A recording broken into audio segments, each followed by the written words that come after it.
2014 से पहले राम मंदिर की जगह आईआईटी और आईआईएम की बात, लेकिन बीजेपी सरकार आते ही कैसे बदल गए बोल।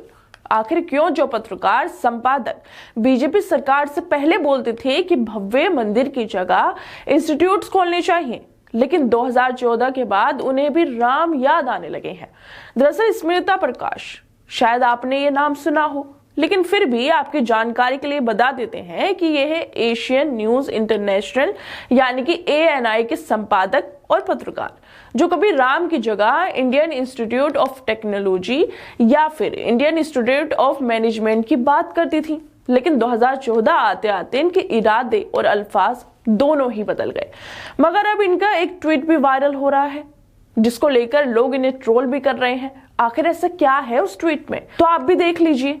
ये ट्वीट 21 सितंबर 2010 का है, जिसमें ANI का बड़ा चेहरा कही जाने वाली स्मिता प्रकाश सवाल पूछते हुए कह रही हैं, क्या हम भव्य मंदिर की बजाय कई भव्य IIT और IIM बना सकते हैं? बात तो सही है, क्योंकि लोगों को पढ़ना ज्यादा जरूरी है ताकि आने वाली जनरेशन धर्म के नाम पर लड़ने की जगह अपनी काबिलियत से देश का नाम रोशन कर सके। चलो यहाँ तक तो ठीक था, कम से कम 2014 से पहले पत्रकारों में ज़मीर तो था, वो सरकार से सवाल तो पूछते थे। लेकिन अब क्या हुआ? क्यों अब ये लोग गोदी मीडिया कहे जाने लगे हैं? इस बात का अंदाजा आपको खुद ही हो जाएगा।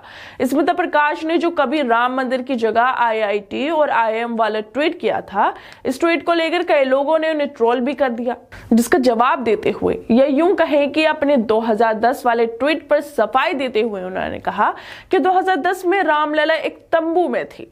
उत्तर प्रदेश की हालत बहुत खराब थी, इसलिए उस वक्त उत्तर प्रदेश में IIT और IIM की जरूरत थी।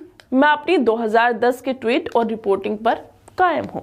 लेकिन अब उत्तर प्रदेश में चीजें बदल गई हैं और भारत बदल गया है। मतलब इस बात का साफ साफ ये मतलब निकलता है कि बीजेपी के आने से यूपी और देश बदल गया है।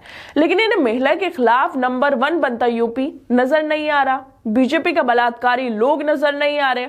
सोचिए दोस्तों, ये खुद को पत्रकार कहती हैं, जो कि बीजेपी के सत्ता में आने से इतनी खुश हो रही हैं, जो कभी राम जी की जगह IIT और IIM की बात करती थी, वो आज अयोध्या में जाकर फोटो खिंचवा रही हैं, ट्वीट करके लिख रही हैं कि राम जी के प्राण प्रतिष्ठा के लिए यहाँ अयोध्या में आना कितना सम्मान और सौभाग्य की बात है। मतलब 2014 के बाद इनके अंदर भी राम भक्ति जाग गई है, जो कि 2014 से पहले नहीं थी। दोस्तों, सवाल ये उठता है कि क्या 2014 के बाद बीजेपी आने के बाद लोगों को पता चला कि राम भी है, लोग उन्हें जानने लगे? क्या 2014 से पहले राम जी नहीं थे? या हो सकता है कि स्मिता प्रकाश ने जो 2010 में ट्वीट किया था, वो अगर 2014 के बाद क्या होता तो शायद इनकी समाचार एजेंसी को केंद्र और राज्य सरकार के विज्ञापन का लाभ नहीं मिल पाता। इसी वजह से आजकल इन्हें राम जी की याद आने लगी है, क्योंकि 2014 से पहले इन्हें पता ही नहीं था कि राम कौन थे।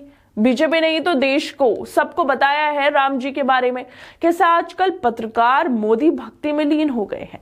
जैसे बीजेपी सरकार बोलती है वैसे हाँ में हाँ मिलाते हैं। इन लोगों में बाकायदा कंपटीशन होता होगा कि कौन बीजेपी का सबसे अच्छा प्रवक्ता बन सकता है।